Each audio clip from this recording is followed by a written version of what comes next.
Shalom, salam sejahtera di dalam kasih Tuhan kita Yesus Kristus. Gema kabar baik kembali menyapa kita di hari ini, Selasa 27 Desember 2022. Firman Tuhan bagi kita diambil di dalam Lukas 3 ayat yang ke-22.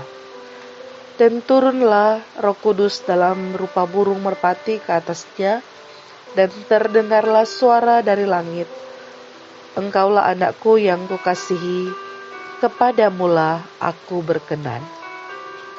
Saudara yang dikasihi dan diberkati Tuhan, dunia terus-menerus menyeret kita untuk membangun identitas kita dengan cara-cara seperti berusaha sekeras mungkin supaya dapat dihargai oleh orang lain.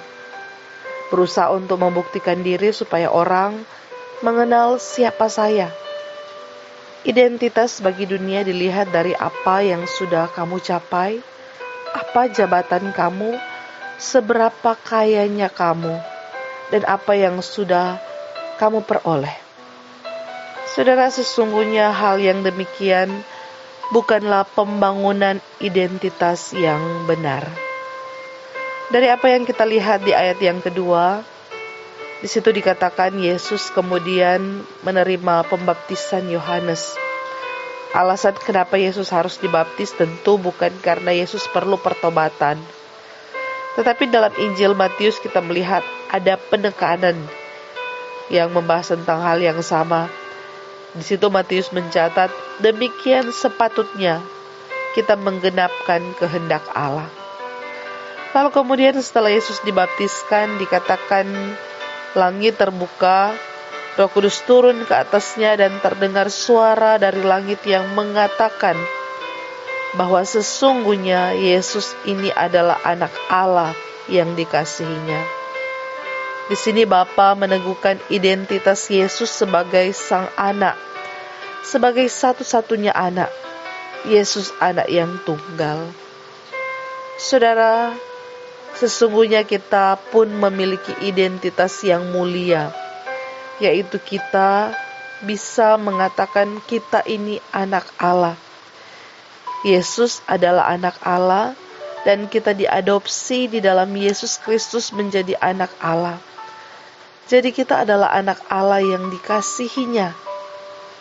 Saudara, dengan memahami identitas kita sebagai anak Allah, seharusnya apa yang kita pikirkan, perkatakan, bahkan yang kita perbuat harus sesuai dengan identitas kita. Orang yang memahami identitas dirinya dengan benar akan berusaha menjaga hidupnya untuk melakukan hal-hal yang benar. Masakan kita mengaku kita adalah anak-anak Allah yang percaya kepada Yesus Kristus sebagai Tuhan dan Juru Selamat.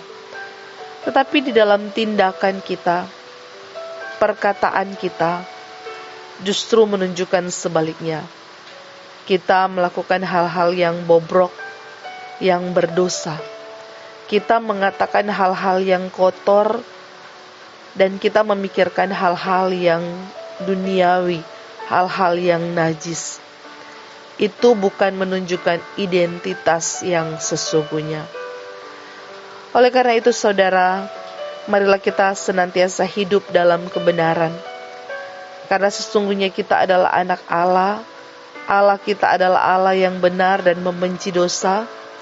Kita sebagai anak Allah, harusnya kita hidup dalam kebenaran dan membenci perbuatan yang berdosa. Kiranya Tuhan menolong kita untuk senantiasa hidup sesuai dengan identitas kita. Kita adalah anak Allah, orang-orang yang percaya kepada Tuhan Yesus. Kita adalah anak-anak yang telah ditebus dengan darah yang mahal, yaitu darah Kristus Yesus. Amin. Mari kita berdoa. Kami bersyukur Tuhan, karena kami memiliki identitas sebagai anak-anak-Mu. Tetapi seringkali kami mengakui bahwa dalam perjalanan hidup kami, justru kami melakukan hal-hal yang tidak sesuai dengan identitas kami. Ampuni kami Tuhan, dan mampukan kami supaya kami hidup sesuai dengan firman-Mu. Kami hidup dalam kebenaran. Kami meninggalkan segala perbuatan dosa kami, dan hidup kami boleh memuliakan Tuhan. Terpujilah Engkau. Ini doa kami. Dalam nama Tuhan Yesus kami berdoa. Amin. Saudara, demikian Gema Kabar Baik di hari ini telah menyapa kita. Tuhan memberkati dan menyertai kita di sepanjang hari ini. Shalom.